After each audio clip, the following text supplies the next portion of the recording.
Delisa was born into nothing. Not the kind of nothing where your parents struggle a little. The kind of nothing where there is no guarantee of food in the morning.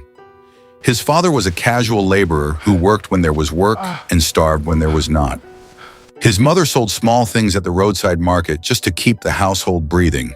They were poor to the bone, but they were proud in one thing. They kept Delisa in school. There is a saying that the things you do in the dark will always find a way to crawl into the light.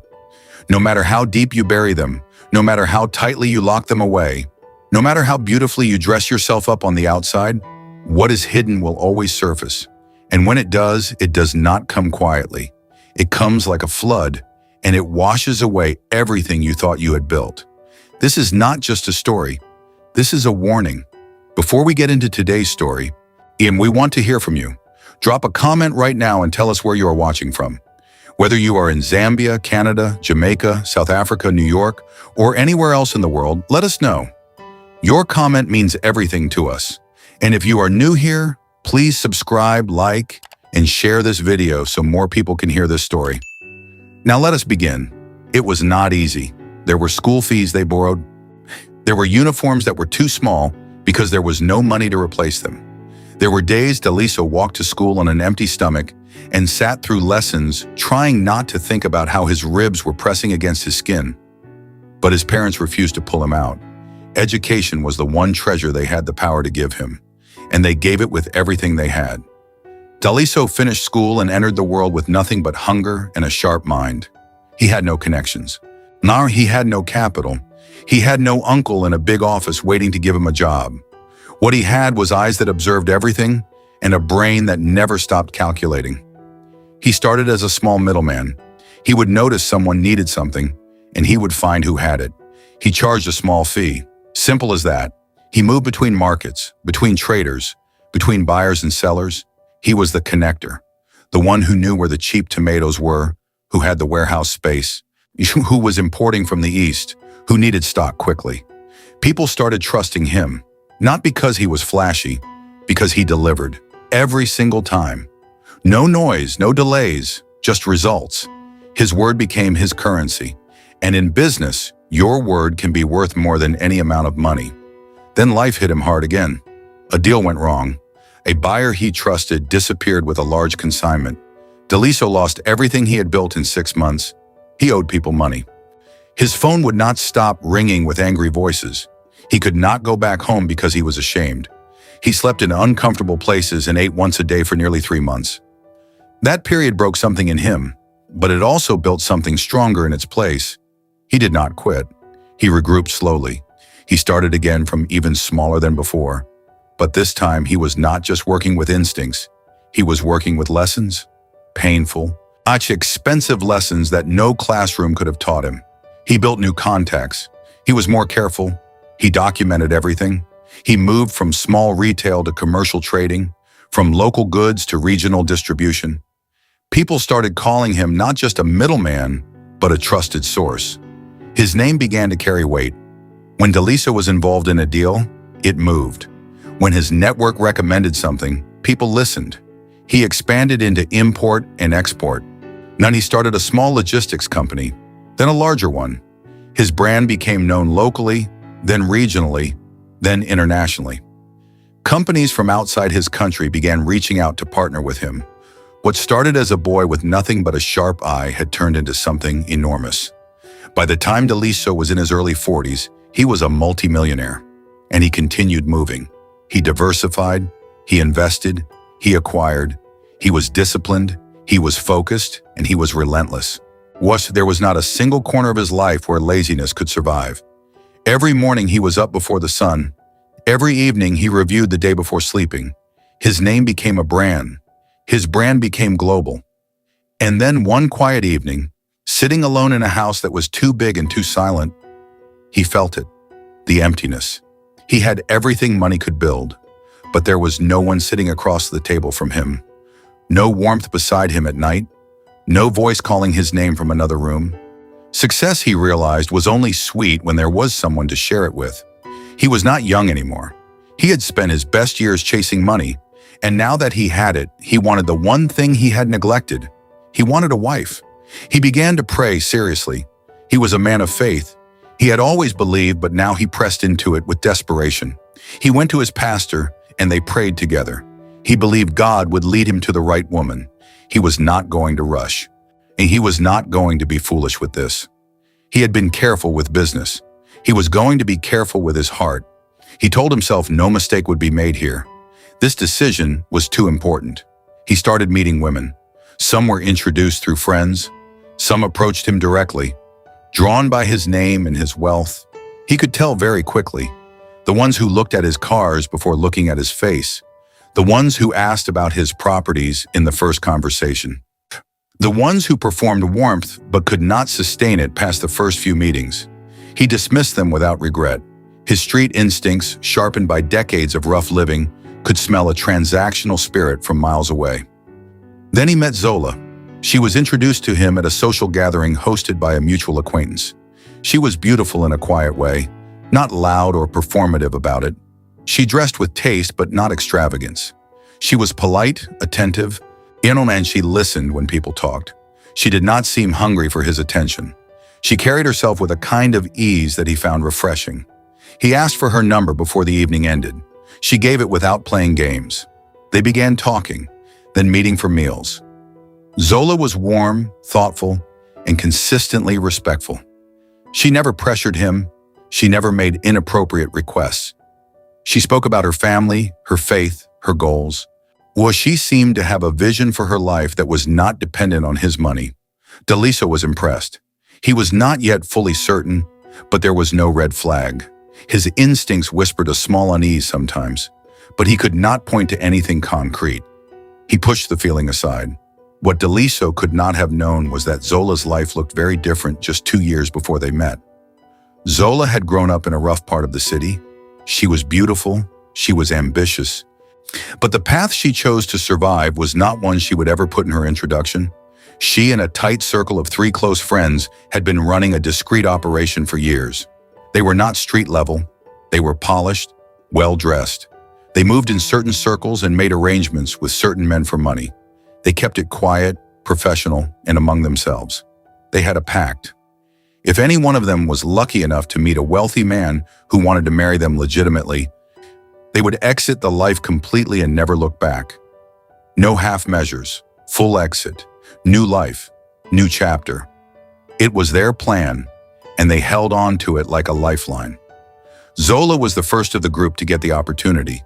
When Daliso showed genuine interest in marrying her, she knew this was the moment she had been waiting for. She cleaned herself up completely, or so she believed, and stepped forward into her new life. The courtship lasted about 3 months. Daliso met her family. She met his. Both families were pleased. The older people prayed over them. The younger ones celebrated. Plans for the wedding moved quickly because Daliso was a decisive man. When he made up his mind, things moved. An event planner was hired. A hall was booked. Catering was arranged. Invitations went out. The date was set. Everything was moving forward like a current that no one had the desire to stop. The guest list alone was a reflection of how far Daliso had come. Government officials, business leaders, international partners, prominent men and women from across the region. The hall was going to be full of people who represented power and influence. This was not just a wedding. This was an announcement to the world that Daliso, the boy who once walked to school on an empty stomach, had arrived at the highest point a man could reach. And now he was taking a wife. The night before the wedding was handled with care by the event team. Daliso and his groomsmen checked into a hotel near the venue. Zola and her bridesmaids checked into the adjacent suite. The bridesmaids were her 3 closest friends, the same women from her old life. They had all cleaned up. They were all dressed in beauty and elegance. From the outside, they looked like 4 well-raised women preparing for a beautiful celebration. From the inside, they were something else entirely. The morning of the wedding arrived. Daliso was up early, dressed slowly, thinking quietly. His groomsmen were with him, loud and celebratory, filling the room with laughter and energy. At some point, all of them stepped out of the room to go downstairs. One went to collect something from a delivery, another went to the car. They all happened to clear out at the same time, leaving Daliso alone in the room. He sat in the quiet and breathed. This was the last hour of his single life. Then through the shared wall between his suite and Zola's, he heard voices. The women were talking loudly, excited, the kind of loud that comes when women think no one outside their circle can hear them. He was not trying to listen, but what he heard next made his entire body freeze. He heard Zola's voice, clear and proud and ringing with pleasure. She was telling her friends that she had been with 3 men the night before. 3 men, the night before her wedding. And it was so good. It was so satisfying. She laughed. Her friends laughed with her. Daliso did not move. He sat on the edge of the bed and stared at the wall. His mind went completely still. Then Zola said it again, with even more detail this time. Her friends responded with their own exclamations. He heard it a second time, a third time. The same story told with joy, with no shame, with the kind of comfort that told him this was not unusual behavior for them. This was normal. This was their world. And he was on the other side of a wall, hearing all of it. And he moved quietly and slowly. He picked up his phone. His hands were not shaking yet because the shock had turned him into something almost mechanical. He opened the voice recorder and held the phone toward the wall. The women were still talking. The recording captured every word, every laugh, every detail. He let it run until they moved on to another topic. Then he stopped it. He played it back once. Every word was clear. There was no mistake, no misunderstanding. This was real. Now he sat there alone in that room for a long time. He thought about his guests filling that hall. He thought about both families. He thought about the cameras, the reporters, the dignitaries. He thought about what canceling this wedding would mean for his reputation and his brand. He thought about the shame it would bring to both families. He thought about Zola standing in that next room, laughing, completely unaware of what she had just handed him. And he made a decision. He would go through with it, for now. He pulled himself together, composed his face, and when his groomsmen returned, he greeted them with a steady voice. No one could tell anything was wrong. He was a man who had survived financial ruin, broken deals, and years of hard roads. He knew how to hold himself. They went to the venue. The hall erupted when they arrived. Music played. People cheered. The cameras flashed. Daliso walked forward and smiled at everyone who greeted him. He smiled because he knew something no one in that room knew. Zola entered the hall and she was breathtaking. The dress, the flowers in her hands, the soft expression on her face. The guests oohed and clapped. Her family wiped tears.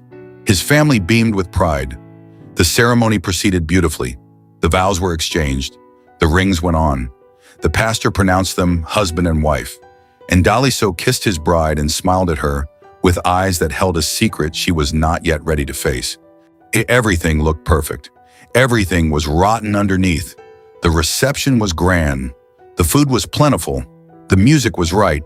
The speeches were moving. People danced and ate and celebrated and took photographs. Business partners whispered deals across tables. Family members gossiped and praised and wept and laughed. It was the kind of wedding that gets talked about for years. Daliso moved through the evening like a gracious host, laughing at the right moments, embracing people warmly, giving no sign of the storm gathering inside him. He was performing, and he was doing it masterfully. They moved into married life. They settled into the large house together. On the surface, things were calm. Zola was attentive and organized. She kept the house well. She was warm to his staff. She attended events with him gracefully. People who saw them together called them a perfect match. Daliso watched her. He studied her. He was not suspicious in an obvious way. And he was gathering information the way he always gathered information in business. Quietly, patiently, waiting for the right moment. Several months into the marriage, Daliso sat with Zola one evening after dinner. He suggested they have a real conversation about their past, about who they were before they met each other. He kept his tone easy and natural. He said it as if it had just occurred to him. Zola paused for a brief second that most people would have missed. Then she began to speak. She talked about her childhood, her school years, a past relationship that did not work out. She spoke confidently and with good detail. But there were places where the details did not connect properly. He asked a follow-up question about one part of her story. Her answers shifted slightly. He asked about a specific time frame. Her dates did not match what she had told him in a previous conversation. He did not react. He just nodded and kept listening. But internally, he was watching the cracks. The construction of the story was too deliberate. The emotions were placed in the right spots, but they felt practiced. She was not telling him her life. She was reciting a version of it that had been prepared. He could feel it the same way he could feel a bad deal before it collapsed. That night he did not sleep well. He lay there listening to her breathing beside him. He replayed the conversation in his mind. He replayed the recording from the wedding morning. He thought about the months of her behavior. He thought about the instinct he had felt early in their courtship that he had ignored because there were no concrete red flags. The instinct had been correct. He knew that now. The question was not whether something was wrong. The question was what he was going to do about it. He did not tell his family. He did not tell his pastor. He did not tell his closest business partner. He sat with this alone for weeks. He prayed. He thought. He weighed options. He was not an impulsive man. He had never made a major decision out of emotion. Everything he had ever built had been built through careful thinking, not reaction. He was going to approach this the same way. He needed leverage. He needed clarity. And he needed to protect himself before he made any visible move. Then he arrived at a decision that many people might call shocking. He decided to bring a second wife into the house. Not out of desire, not out of distraction, but as a strategic response. He found a woman named Sifiwe. She was quiet, grounded, deeply faithful, and genuinely kind. She was not wealthy. She was not glamorous. She was simply good. Daliso had met her through a church community and had watched her character from a distance for months before approaching her. He explained his situation to her honestly. She prayed about it and agreed. The day he brought Sifu home was a thunderclap. Zola was in the living room when Daliso walked through the door with another woman beside him. She looked at Daliso. She looked at Sifiwe. Then she looked back at Daliso with a face that started moving through confusion, then disbelief, then fury. She stood up. Her voice rose immediately. She wanted to know who this woman was and what she was doing in her house. Her house. The word came out hard and territorial. Daliso did not flinch. He calmly told Sifiwe to go into the main bedroom and get comfortable, that he would be with her shortly. Sifiwe nodded quietly and went. Zola exploded. She was pacing. She was throwing words. She called him disrespectful. She called the situation humiliating. She said she would not tolerate it. She said he had no right. She went on for several minutes, her voice filling every corner of the house. Daliso stood and let her finish. When she ran out of breath, he reached into his pocket and brought out his phone. He held the phone out to her. He told her to press play. She stared at him with angry eyes. He did not move. She snatched the phone. She pressed play. Her own voice came out of the speaker, loud and clear, laughing with her friends the morning of their wedding, telling them about the three men. Her expression changed. The fury drained out of her face like water from a cracked vessel. She listened. She pressed replay. She listened again. By the time she had listened to it several times, her legs had brought her to her knees on the floor. She was on her knees and her voice was different now, small and broken, and not the voice of the woman who had been raging moments ago. She began to talk, and this time there were no preparations, no constructed stories. She told him about her past, about the arrangement with her friends, about what they had done for years to survive and build money, like about the promises they made to each other to leave it all behind when the right man came. She told him she had meant to keep that promise. She had genuinely wanted to start fresh, but the night before the wedding, she had broken it. Daliso listened without interrupting. He did not rage. He did not weep in front of her. He asked her one question when she was done. He asked her why she could not have trusted him with the truth before the wedding. She had no answer that satisfied either of them. He told her that he had known since that morning. He had chosen not to cancel the wedding because of the guests and the families, but he had never forgotten. He told her that she had two options now. She could stay in this house and live alongside Sifiwe, or she could pack her things and leave. She chose to stay. What else could she do? She had built her future on this marriage. She had nothing outside of it that matched what she had inside. She dried her face, straightened herself, and made the outward appearance of acceptance. She went to her friends that evening and told them everything. About the phone, about the recording, about Sifiwe, about being on her knees. They were stunned silent. They could not believe he had known since the wedding morning and had said nothing for months. The patience of the man frightened them. He was not ordinary. The household settled into a tense and uneasy rhythm. Daliso divided his time without making it theatrical. He was fair in the way he moved through the house. He treated both women with respect. He did not rub anything in Zola's face, but Zola was watching Sifiwe with eyes that never softened. She watched how Daliso spoke to her. She watched how he laughed with her. She watched how gently he treated her. Every small moment of warmth between Daliso and Sifiwe felt like a thorn going deeper into Zola's side. Then one morning, Sifiwe began experiencing nausea.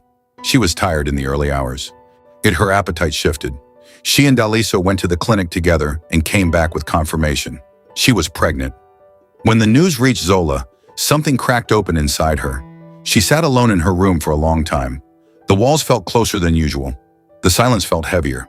She had believed somewhere in the back of her mind that the situation was temporary, that eventually Sifiwe would leave. But a pregnancy changed everything. A pregnancy made Sifiwe permanent. She went to her friends. She was not composed this time. She was unraveling at the edges and they could see it. One of them spoke in a low voice. She said she had something that could end the pregnancy. Nothing dangerous, she insisted. Something subtle that would cause a natural-seeming loss. Zola asked them again to confirm it would only end the pregnancy and cause no other harm. They assured her with the ease of people who had already decided what they wanted her to do. She took the small folded paper with the substance inside it and went home. She carried it in her pocket for 2 days without using it. She held it and put it back. She thought about it through the night. Then it was her turn on the cooking rotation. She prepared the food with full concentration and set the table carefully. When the pot was on the table and the plates were arranged, she pulled out the folded paper. Her fingers were steady now. Something in her had gone very quiet. She leaned over the new wife's portion and emptied the substance into the food.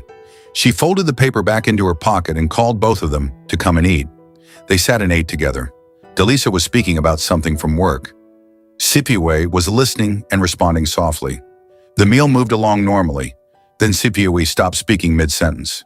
She pressed her hand to her stomach. She told them she did not feel well. Daliso and Zola both looked at her. Her face had gone pale. The discomfort was spreading quickly. She tried to stand and her legs were unsteady. Daliso moved to her immediately. He held her arm and called out for the driver. He told Zola to get her coat. They moved toward the car urgently. At the hospital, the doctors took Sifiwe in immediately. There was bleeding. There was internal distress that the doctors described with clinical terms that Daliso struggled to process. He stood in the corridor with his hand against the wall for support. His chest was tight. He kept asking the nurses for updates.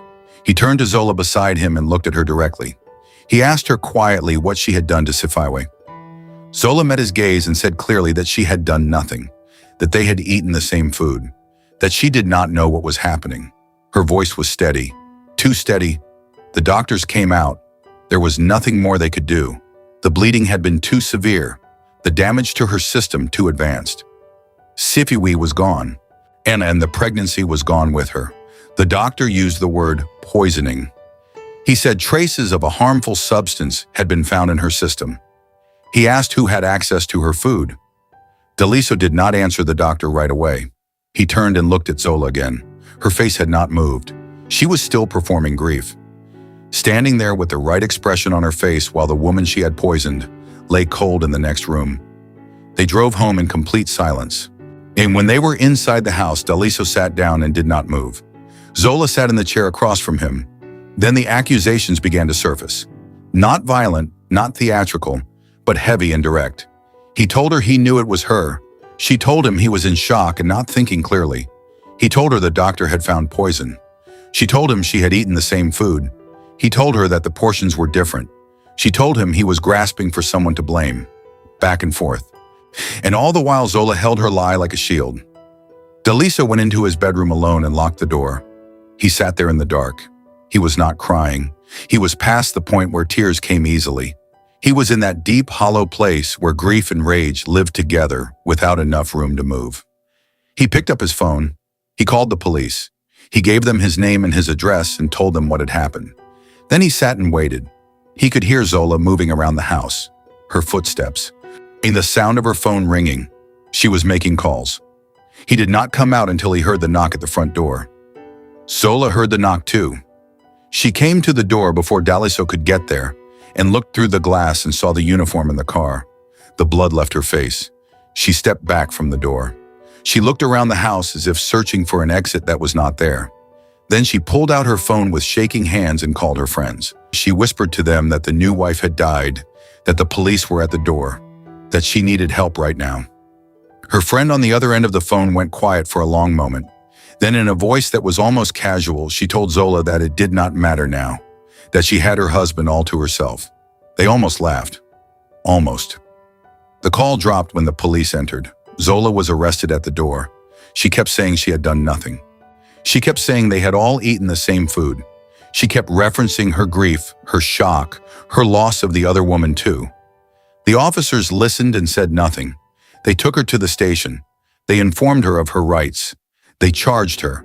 And somewhere across the city, her friends were already calling their lawyer. The case had begun. The investigation moved quickly. The forensic team came to the house. They examined the kitchen, the dining table, the dishes, the pots.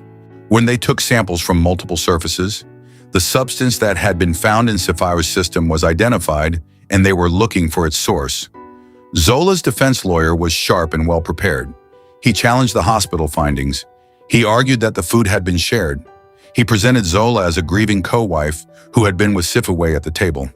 The early stages of the case moved in Zola's favor more than Daliso had expected. But Daliso had something else. When they had moved into the house, he had installed a full security system, standard cameras throughout the building, covering all entry points and main rooms. Zola had been smart enough to find the ones she knew about.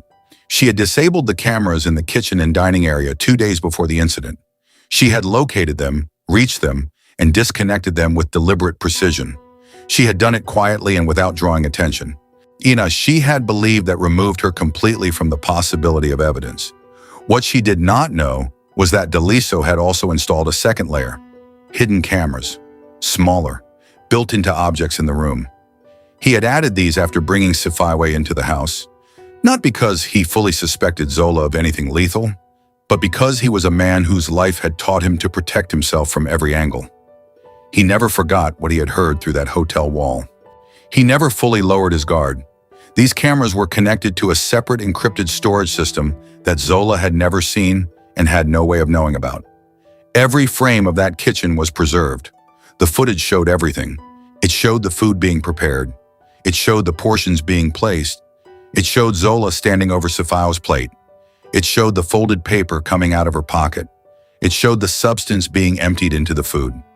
It showed her folding the paper back and placing it in her pocket. It showed her stepping back and calling out for them to come and eat. The angle was clear. The timestamp was precise. There was no interpretation needed. The footage spoke in a language no lawyer could translate into innocence. The court date was set. The hall was formal and heavy with tension. Both families were present on their respective sides. Zola sat at the defense table with her lawyer, composed on the surface. Daliso sat with his legal team. The prosecution presented the forensic findings. They presented the timeline. They presented witness testimony from the hospital. The defense challenged each item carefully. Zola sat through it all and held her story. The judge listened. The process moved at the pace of the law, which is slower than anyone on either side of a painful truth can bear. Then the prosecutor stood and told the court that the prosecution wished to submit a final piece of evidence. He approached the judge with documentation, and then the footage was brought up. A screen was set up, and the recording was played. The courtroom went very still. Zola watched herself on that screen. She watched her own hand come out of her pocket. She watched her own fingers empty the substance into Sifu's portion. She watched herself fold the paper and step back. She watched her own face, calm and composed, as she called them to eat. She watched all of it happen again, and this time there was nowhere to put it. Her lawyer leaned toward her. She was not listening to him. She was staring at the screen even after the footage had ended. The judge asked if the defense wished to respond to the evidence. There was a long pause. Then Zola slowly turned her face away from the screen. Her lawyer made a brief formal statement, but the room already knew what the footage meant. As the judge reviewed the full record and the legal arguments over the following session, then the sentence came down. Life imprisonment, No possibility of parole. The gavel came down, and the sound of it echoed in a room that had gone completely silent. Her friends heard the verdict from their lawyer. They had walked away from Zola the moment the arrest happened. They had disconnected themselves quietly, changed their stories, and gone back to their lives. They sat in someone's living room and heard the words, "life imprisonment," and no one in that room said anything for a long time. They had handed her the substance. They had told her it was harmless. They had told her it would only end the pregnancy. And then when it killed a woman, they had laughed on the phone and told Zola she now had her husband to herself. Every one of them knew what they had done. And now they had to live with the knowledge that their friend was behind bars for the rest of her life because of something they had given her. Daliso buried Sifiwe on a quiet day. Not a grand burial. He did not want spectacle around her name. He wanted her to rest in peace and dignity. He stood at the grave for a long time after the others had moved away. He thought about how she had sat at that table, eating food that was supposed to nourish her, one food that had been turned into a weapon against her. He thought about her laugh. He thought about the morning they had gotten the confirmation of the pregnancy together. He thought about how she had deserved none of what happened to her, none of it. Zola was taken to a holding facility while awaiting formal trial proceedings. Her lawyer visited her twice that week. Each time she sat across from him and maintained her position. She had not done it. The food was shared. Anyone could have tampered with it. She kept building the story from the inside of a cell, constructing defenses that grew more elaborate with each retelling. She had convinced herself that if she said it enough times with enough calm, the court would eventually have to accept it. She had not yet seen the footage. She did not yet know it existed. Her friends hired a very experienced defense attorney on her behalf. They pooled money together quickly, and the attorney reviewed the prosecution's initial filings and believed, based on what he saw, that the case was largely circumstantial. No one had witnessed the act directly. The kitchen cameras had been disabled. The forensic evidence pointed to poisoning, but could not name the person who administered it with legal certainty at that stage. He told them the case was winnable. They went home that night feeling something they mistook for hope. But 2 weeks later, something shifted. One of Zola's friends received a visit from a detective. They sat in her living room and the detective asked calm, measured questions about her relationship with Zola, about the substance, about a specific conversation on a specific date. The friend kept her composure during the visit. She answered carefully. But when the detective left, she called the others immediately. Her voice was not calm anymore. Well, she told them the detective had mentioned specific details about the substance that only someone very close to the source could have known. Someone had talked, or something had been found. The police had traced the substance back through a chain that led directly to one of Zola's friends. The packaging material that had been used to wrap the substance matched a batch that could be connected to a supplier in their district.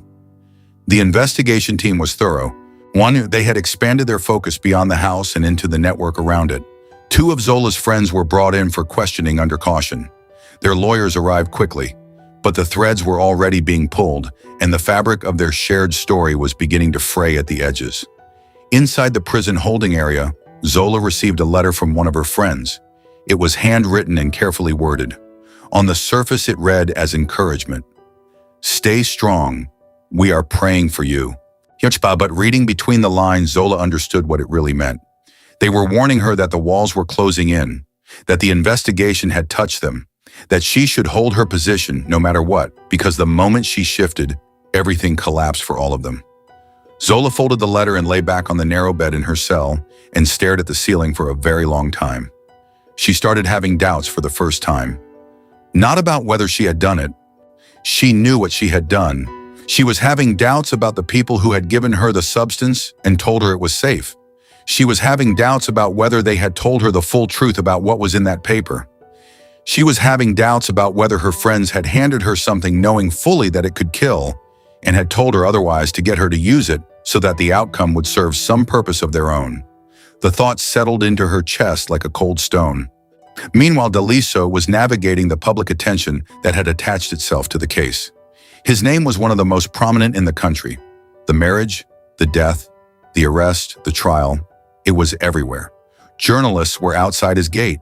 His phone received messages from strangers. His business partners called not just to express support, but also to quietly assess whether the situation posed any risk to their shared interests. He moved through all of it without making public statements. His communications team released a single brief message on his behalf that asked for privacy and expressed grief for Sifawi's family. That was all he gave the public. Sifawi's family was in deep pain. Her mother had lost a daughter and a grandchild in the same moment. Her brothers wanted answers that the legal process was taking too long to deliver. They came to Daliso's house once, not in anger, but in grief. And they sat together in his living room and wept together over a woman they had both loved in very different ways. Daliso promised them he would not rest until the full truth was in front of a judge. Sifawi's mother held his hands and they sat in silence for a while. Some things can only be communicated without words. There were investigations into Zola's friends as accessories to the crime. The substance was traced back. Statements were taken. The legal process moved into a new phase. It would take time. Justice in these matters does not arrive on the schedule of the people who need it most. But it moves. It moves because someone always talks. Because evidence has a way of surviving. Because Daliso had learned a long time ago that the truth does not disappear. It just waits. He returned to his work, not because the pain had left him, but because he understood something that his years of hardship had wired into him deeply. Life does not pause for your wounds. You carry them and you move. He was quiet for a long time in the months that followed, quieter than his staff had ever seen him. He answered questions and made decisions and signed documents, but there was a stillness in him that had not been there before. Not the stillness of peace, the stillness of a man who has seen too much and is still deciding what to do with what he knows. If you have been watching this story and feeling something move in your chest, drop a comment and tell us where you are watching from. We want to hear from you. Please subscribe, like, and share this video. There are people who need to hear this story. Every share puts this in front of someone who might need exactly this today. Thank you for being here, and thank you for watching until the very end. The truth about Daliso's life is not that he was unlucky. He was not unlucky. He was unprotected by the one person who was supposed to protect him. The woman he had prayed for, the woman he had watched and considered carefully, the woman his pastor had laid hands over in prayer. She had looked at everything he had built and decided that being near it was more important than being honest about who she was. And that decision, made long before they ever met, set everything that followed into motion like a stone rolling downhill. There are things no prayer, no instinct, no due diligence can fully protect you from. Some people are skilled at performing exactly who you need them to be. They have practiced it. They have refined it. They have studied the gap in your longing, and they have stepped into it precisely. And the only thing that unmasks them, the only thing that cuts through the performance, is time. And their own voices, heard through walls they did not know were thin. The truth always gets out. Always. No matter how satisfying it felt to keep it in. The friends' trial ran parallel to the conclusion of Zola's sentencing. Their lawyer argued that they had supplied a substance without full knowledge of how it would be used or the quantity in which it would be administered. They argued reduced culpability. The prosecutor dismantled that argument methodically. He brought in a toxicologist who testified that the concentration and nature of the substance made its lethality undeniable to anyone with basic knowledge of chemistry. These were not naive women who stumbled into something they did not understand. They had known, they had chosen, they had acted. One of the friends broke down on the stand. She was the one who had physically handed Zola the substance. Under cross-examination, her composure collapsed completely. She admitted she had known it could cause serious harm. She admitted the conversation had gone further than just removing a pregnancy. However, she admitted they had talked about what it would mean for Zola's position in the house if the second wife was no longer in the picture. The courtroom went completely still when she finished speaking. Her own words had buried all three of them deeper than any external evidence could have reached. The three friends received sentences of 12 years each for their roles as accessories. The judge was clear in his remarks that the deliberate nature of the act, with a deception used to recruit Zola as the instrument, and the subsequent attempts to deflect and conceal made any leniency impossible. They were taken from the courtroom and the families of both sides sat with the outcomes. No one in that building felt anything close to relief. These were not victories. They were consequences. Long, painful, irreversible consequences for a chain of choices that had started years before any of them had ever heard the name Daliso. Outside the courthouse, a journalist tried to approach Daliso's car for a comment. His driver moved forward without slowing. Daliso sat in the back seat and watched the courthouse disappear behind him through the window. He thought about the first morning he had heard Zola's voice through that hotel wall. He thought about the decision he had made to go through with the wedding anyway. He sometimes wondered, in his more honest private moments, whether things would have been different if he had canceled the wedding that morning, whether Sifiwi would still be alive. He would carry that question with him for a long time, possibly forever. His business did not slow down. The world of commerce does not pause for personal tragedy. Contracts continued arriving, meetings were rescheduled and attended. His team, who had watched their employer move through one of the most public personal crises in the country, admired his steadiness. He was not performing strength. He was simply using the only tool he had ever truly mastered: forward motion, one day and then another and then another. It was how he had come from nothing. It was how he would continue. His parents were still alive, and he visited them more often now than he had in years. His mother would sit with him in the small house where he had grown up, and she would make tea, and they would not talk about the news or the courts or any of it unless he brought it up first. She understood something about her son that his business partners did not. He needed the silence. He needed the simplicity of that small house with its familiar smells and its worn furniture and the sound of his father moving around outside. It was the only place where the weight lifted slightly, not completely, but slightly. The case became a reference point in the country for years afterward. Lawyers used it in seminars about digital evidence. Pastors used it in sermons about hidden lives. Women in salons talked about it and shook their heads. Men in offices debated it over lunch. It touched something in the public consciousness that would not let go. Because at the center of it was a question everyone understood. How well do you really know the person sleeping beside you? How much of what you see is real? How much is rehearsed?